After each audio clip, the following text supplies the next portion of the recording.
All right. Welcome, everyone. Thank you so much for joining us tonight. My name is Eric Hattelstead. I'm the Energy Democracy Organizer at CURE. And around our table in scenic Montevideo, Minnesota, we have the entire CURE staff with us tonight. We have Dwayne Ninneman, Peg Fershon, Ann Borgendale, Chaz Jewett, and myself, and you'll be hearing from each of us a little bit later. So tonight we're going to be using a webinar tool called ReadyTalk. So you're already on it, so congratulations on figuring that out. I just want to take a moment, and we have unmuted your phones to just hear if there's any technical difficulties on your end that we can solve right now before we proceed. So is everyone able to see the screen? It's currently displaying the Art of Caucusing title page. And is everyone having any problem, or is anyone having any problem hearing us as presenters in this room? Wonderful. So for the remainder of the presentation, we're going to be asking you if you have any questions about the material that's being presented, if you have any technical difficulties you need addressing. We'd invite you to chat that to us in the chat box, which you should find at the bottom left corner of your screen. Is everyone able to find that? Is everyone on board there? So at the end of our presentation, we'll have some space to answer some of the questions that we've received through that chat box over the course of the presentation, and then we'll be fielding some others.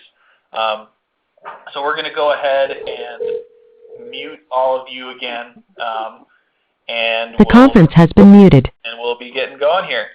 So again, thank you all so much for coming tonight, joining us no matter where you are. We've got folks from all over the place in Minnesota, which is something I'm really excited about. We've got folks from way out west in Ortonville to Minneapolis to Grand Marais, Moorhead, St. Joseph, all over the place. So I'm really excited to see so many people from all around our great state joining us on the call tonight. So tonight we're going to talk a little bit about where the rubber meets the road, so to speak, in our party's caucuses. But before we get down to business and doing that, I wanted to take a moment to share a little bit with you about a little bit more about CURE as an organization and the Rural Democracy Project. So I'm going to turn that over to Ann to give you the lowdown on that.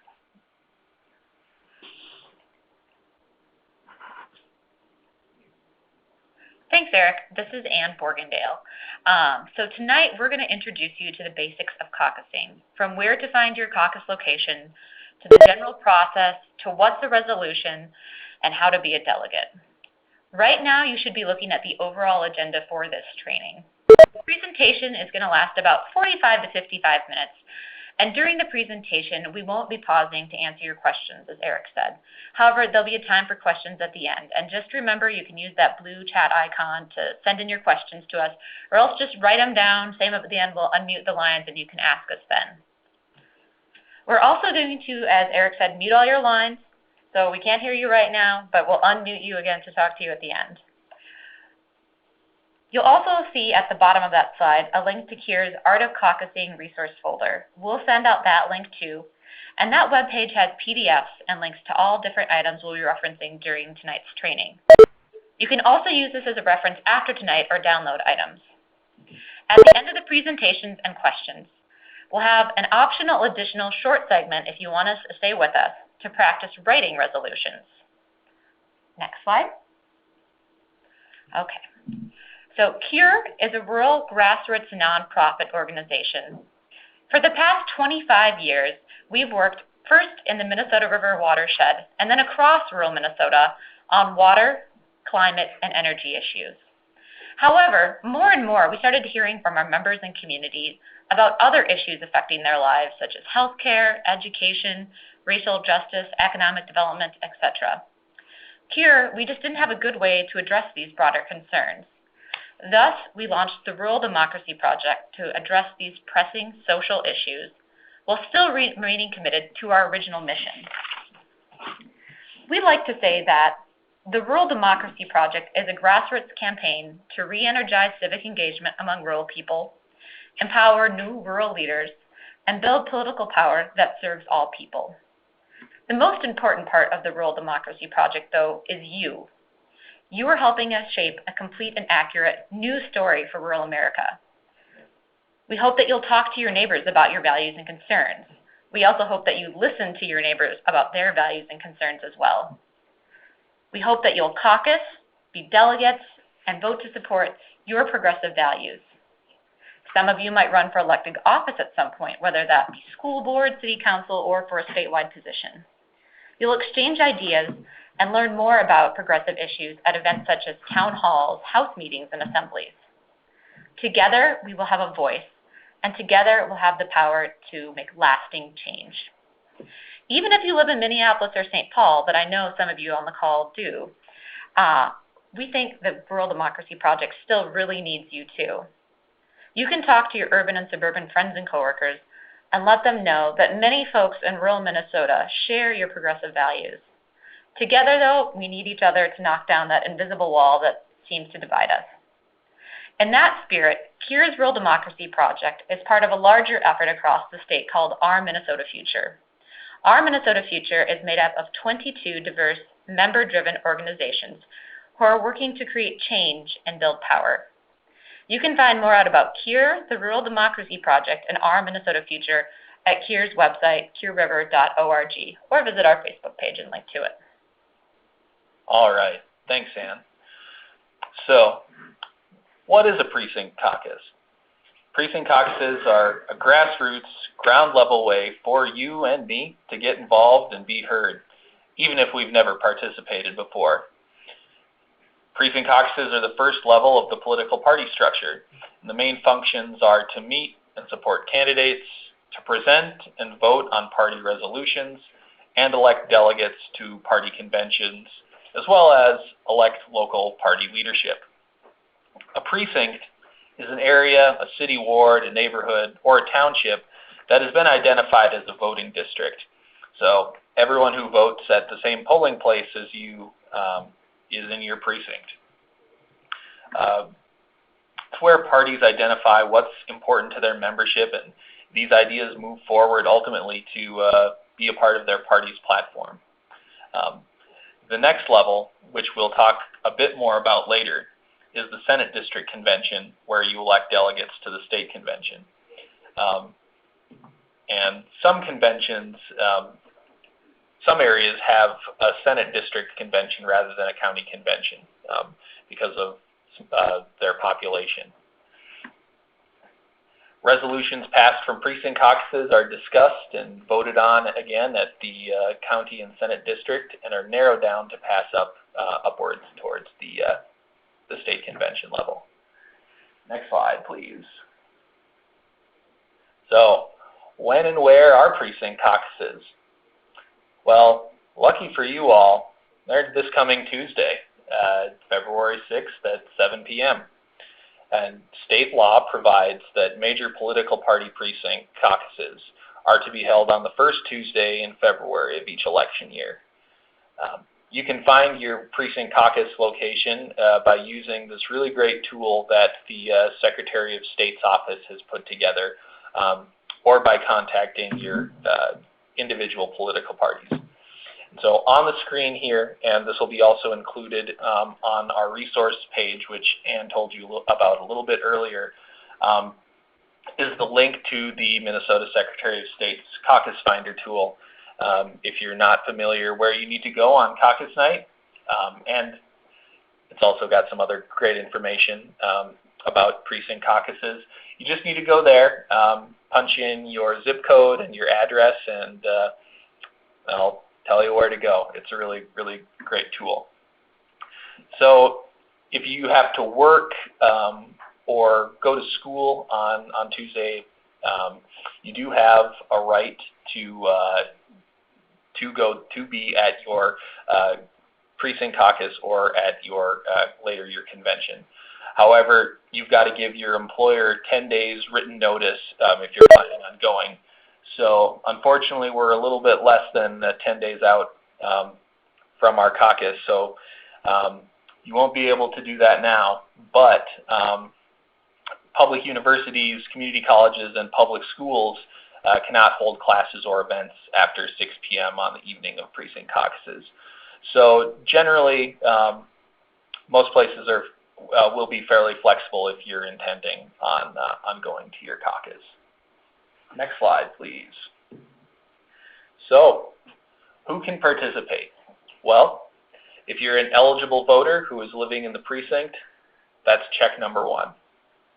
Alternatively, if you'll be eligible to vote by election day, so say you are 17 or your family member or your friend is 17 but will be 18 by election day, that also gives them the right to participate in a precinct caucus. Additionally, people who are 16 years old can participate in the resolution process, which we'll explain a little bit later, but they can't vote on, they can't participate in the candidate straw poll, and they're not able to become a delegate to county and state conventions. And finally, you've got to be within general agreement of the party's principles. Now, no one's going to be standing at the door asking you to sign a blood oath because you can't participate in two parties' caucuses. They're held at the same time in different places. So if you figure out a way to be in 2 places at once, let us know. We're very interested. Next slide, please. Well, hello, everyone. This is Chaz, and here in Minnesota, we have 2 major parties, the Democratic Farmer Labor Party and the Republican Party, and they are mandated by Minnesota statute to have their caucuses in person. The minor parties, those listed here, and others may have online caucuses. Contact them for when that is. Next slide, please. So why should you be involved? There are many reasons for you to caucus. You can advance an issue that matters to you, to your community, or an organization that you're a part of. You can support the candidates of your choice. You can do your duty as a citizen in the political process and participate in Minnesota's unique grassroots dialogue about policies and politics. You can, inherent in engaging in politics is being able to listen and to talk to others who may not share your same viewpoint, disagreeing without being disagreeable. Precinct caucuses put this practice into action. They are a chance for you to build and exercise the power of your voice and the voice of your community. Issues through the resolution process have started at local caucuses level and moved all the way up to the state or national platform. And caucus participants receive more attention from candidates and are more likely to be heard when they voice their support or opposition to a particular policy issue. Next slide. And so don't be intimidated. Democracy needs you. If you need a posse, send information out to local caucuses to your friends, your neighbors, and relatives, and bring them along on caucus night. Use email and social media to engage and inform your community. Give them a reason to come. Tap into the issues that matter to your community. Healthcare, student loan debt, childcare, and water quality are just to name a few. That's it. All right. So we talked a little bit about the process of precinct caucuses and conventions earlier, but let's dig in a little deeper. So conversations had locally in precinct caucuses filter up through the county or Senate district convention and land at the state convention. At each level, delegates are elected from the attendees to help represent the area and shape the conversations had with other Minnesotans from around the state. Delegates chosen from the precinct caucus level attend the county convention or Senate district convention. Each county or Senate district has been assigned a certain number of delegates that they must select from the convention's delegates. And we'll cover how the delegate selection process works a little bit later. At the county convention, delegates will also discuss and vote once again on resolutions coming from the precincts in the county or Senate district. And only a select few will be passed on to conventions further down the line. Next slide. Caucus night agenda. So what exactly are you going to get up to when you show up on caucus night? Well, there are 4 main tasks that you'll be accomplishing on the night of the caucus. First of all, you'll have the election of a caucus chair and local party officers. Next, you'll participate in a straw poll for candidates, and the big exciting one in 2018 is our races for governor, and both the Republican Party and the Democratic Party, and the DFL, have a number of different candidates that you'll be asked to designate your support or withhold your support from. You don't have to be decided on who you intend to support by come precinct night. Third, the election of delegates and alternates to your county or Senate district convention. And finally, the discussion of resolutions to the party platform. And the resolutions will be suggested, they'll be discussed, and they'll be voted on. And we'll cover that process in much more detail a little bit later. So, when you show up on caucus night to accomplish these tasks, you'll have, once you get to the door, you'll have a person signing you in, affirming that you are a resident of the district. You'll have an opportunity to meet your neighbors if you haven't met them already, and talk to them about what's important to you and what's important to them. That is why we're doing a precinct caucus after all. You'll have the opportunity to nominate your neighbors for party office and run to be a delegate in the county or Senate district convention. You'll hear from candidates or representatives of candidates vying for your endorsement. And if your precinct has sub-caucuses as a part of a walking sub-caucus process, which we will again explain a little bit later, you can convene a sub-caucus for a candidate or an issue. And I think this is really important. You can present a resolution on an issue that you really care about. We'll be, again, discussing that in much greater detail later. Next slide, please. All right, so how to become a delegate? Well, this can really differ from where you are depending on your geography. In smaller towns and rural places like us out in western Minnesota, a lot of times it just takes showing up and volunteering to be a delegate to your county convention. For those of you folks living in the Twin Cities or a little bit larger cities, it might be a little more difficult than that. You might have to you might have to give a very inspiring speech and get elected by your delegates. If you can't be there on caucus night and you want to be a delegate to your county convention, write a letter explaining why you want to be a delegate and have a friend or someone you know get it to the caucus chair by 7:15. And then, so again, here, another option for being selected as a delegate, again, is walking sub-caucuses. Now, this is going to be a lot more common in larger cities, particularly Minneapolis and St. Paul, and is not all that common for those of us out in greater Minnesota. But again, we want you to be very familiar with this because many of you will likely see it at some convention level throughout your time. If you're not able to go to the caucus or you're sick, as I said before, make sure you get a letter to your caucus chair intending or sharing your intention to be a delegate and why you think you should be a delegate, and you will be thrown into the mix.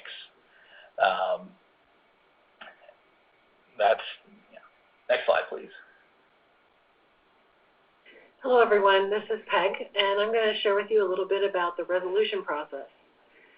The resolution is an idea that's important to you that you would like to see the party or the candidates pay specific attention to, or it's an idea that you'd like to discuss with your neighbors.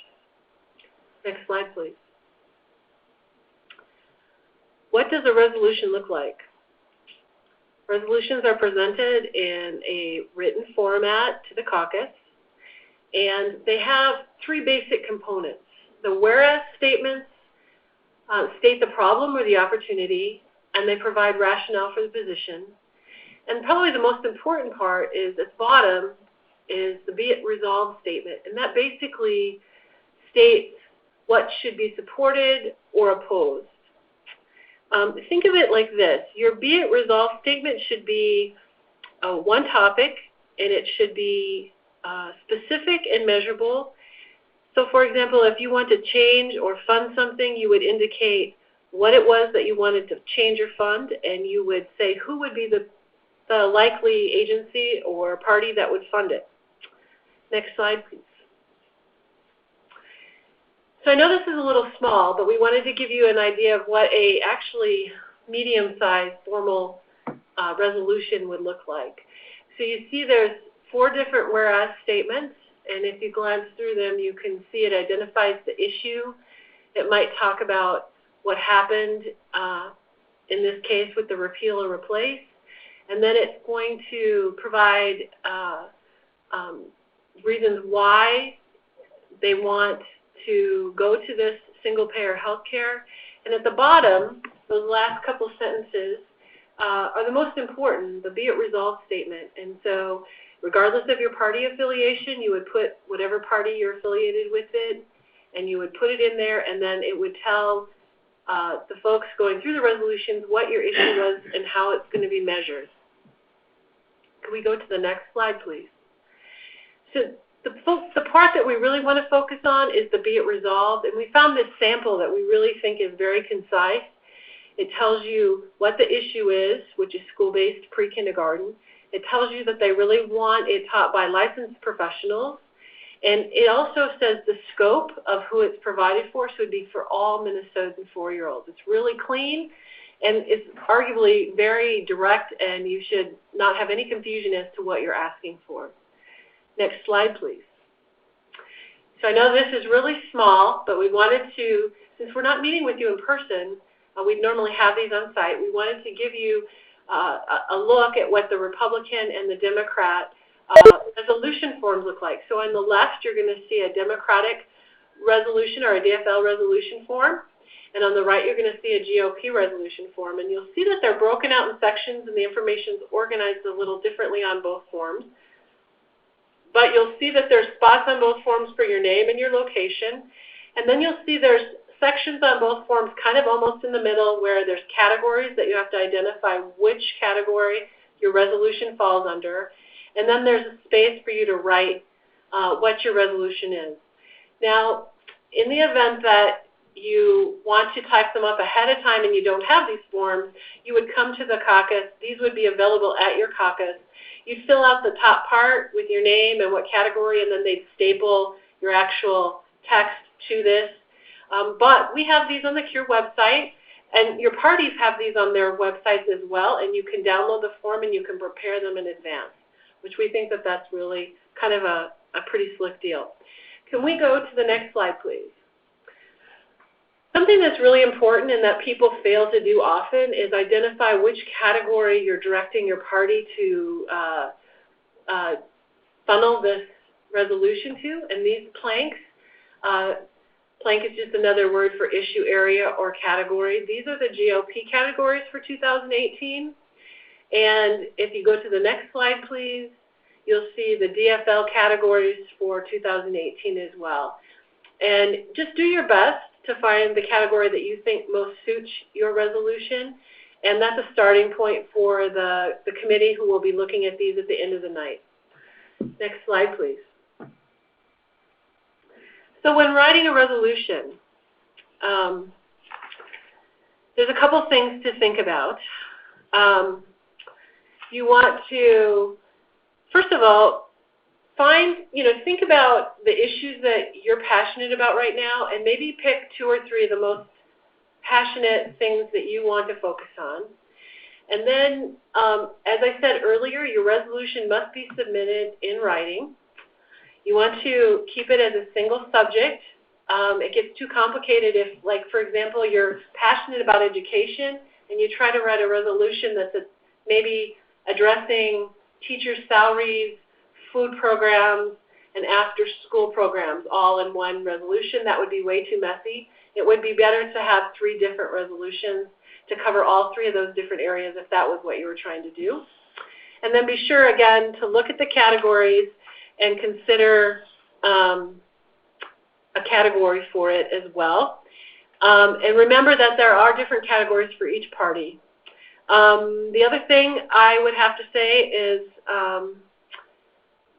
try to make it actionable and try to make it specific enough that they know what you're talking about, but broad enough that it can be advanced at a state level.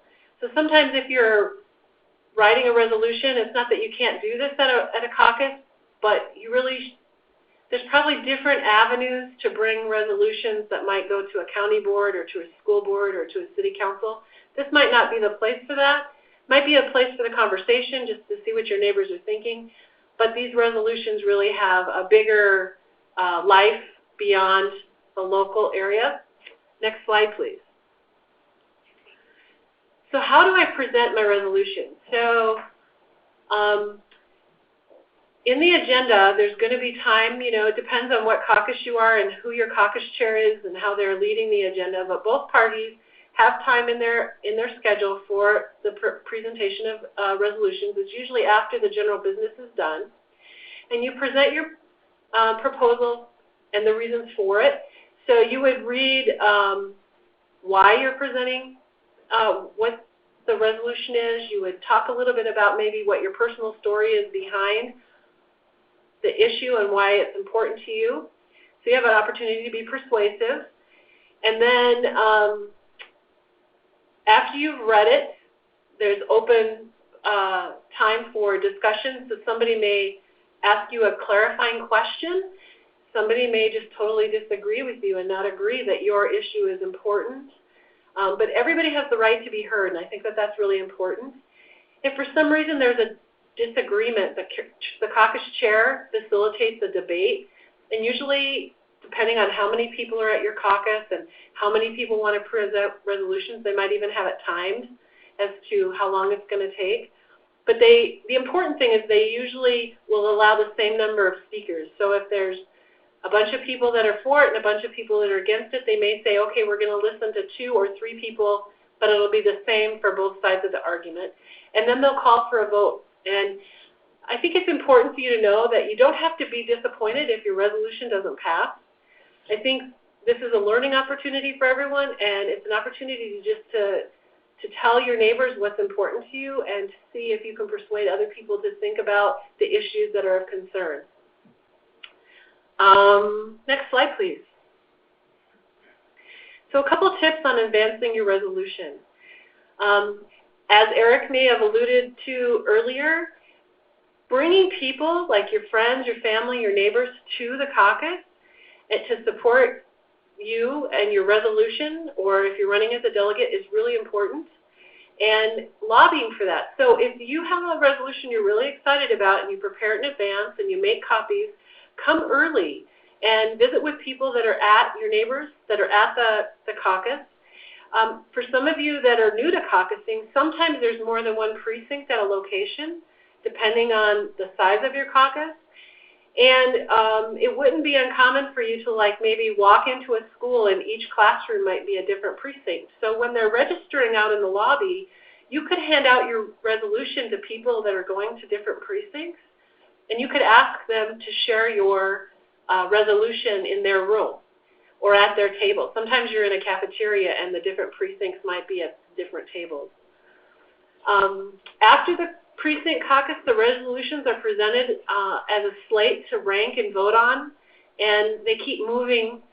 They can only move so many on to the next level, so what they do is they gather all the precincts together, and they look for common themes. They look for, this is why it's advantageous for you to hand out your resolution to people going to other precincts.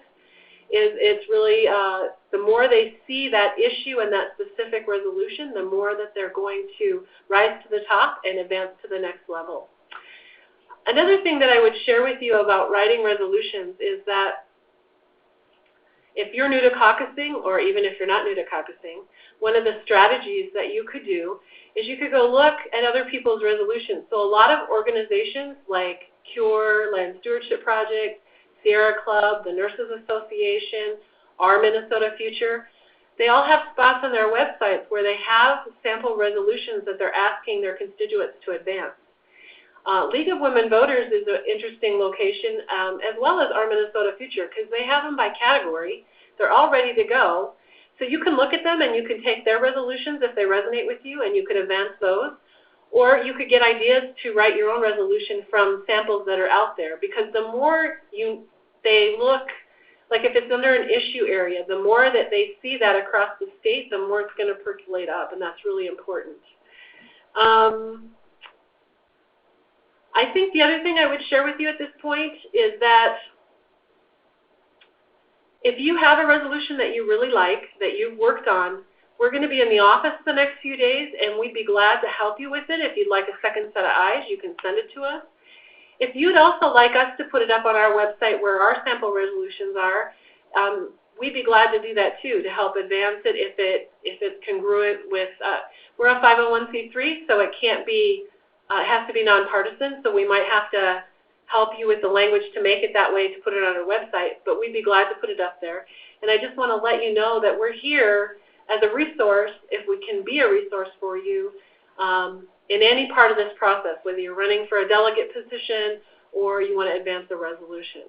So I just want to thank you for that time on the resolutions, and I'm going to turn it back to Eric so he can talk a little bit more about that mystery topic of walking sub-caucus.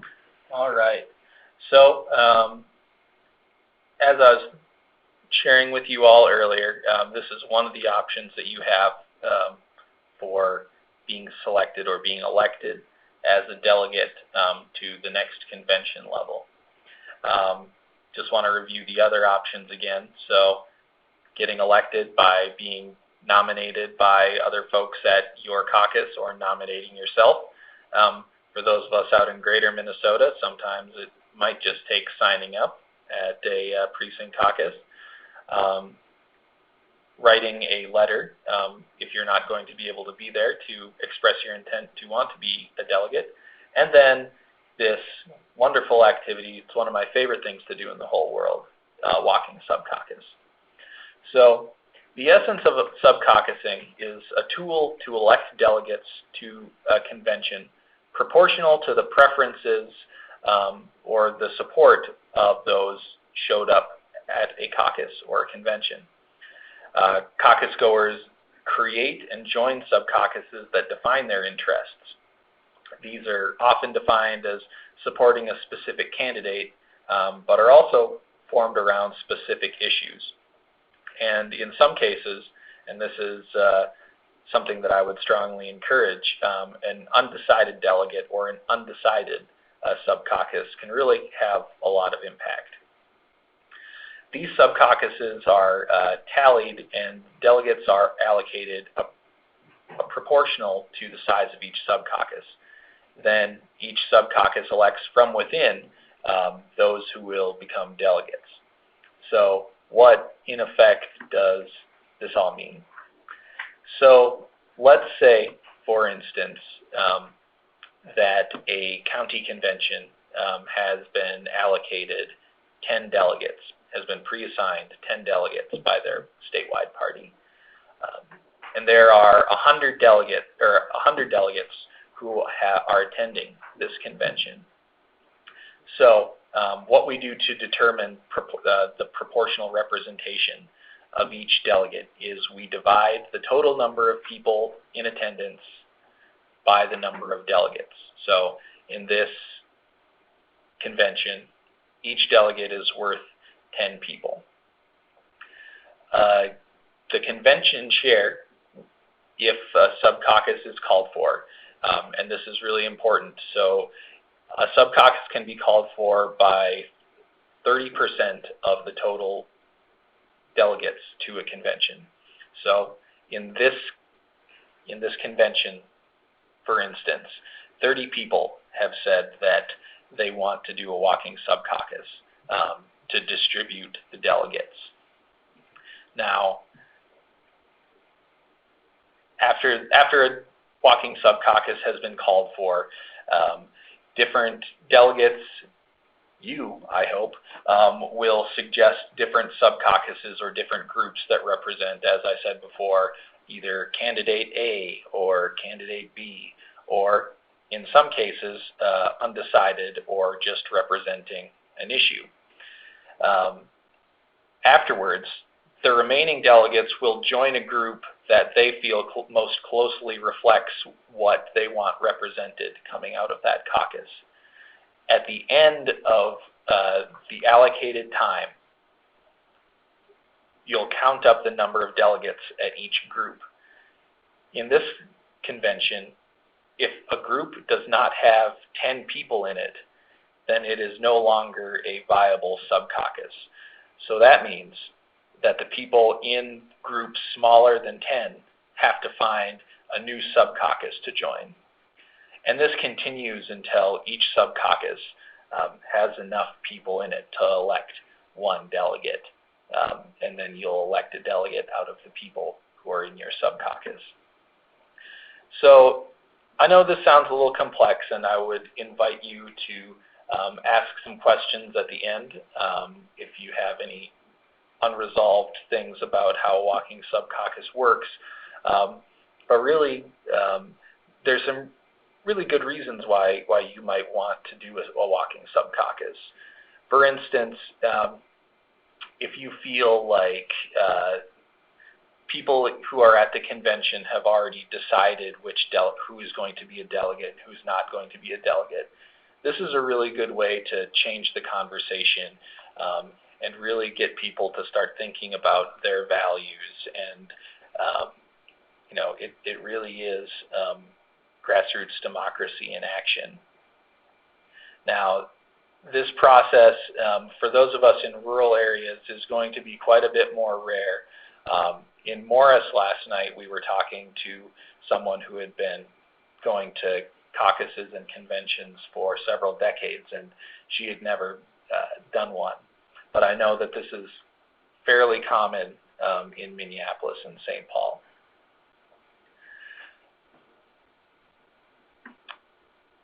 Next slide, please.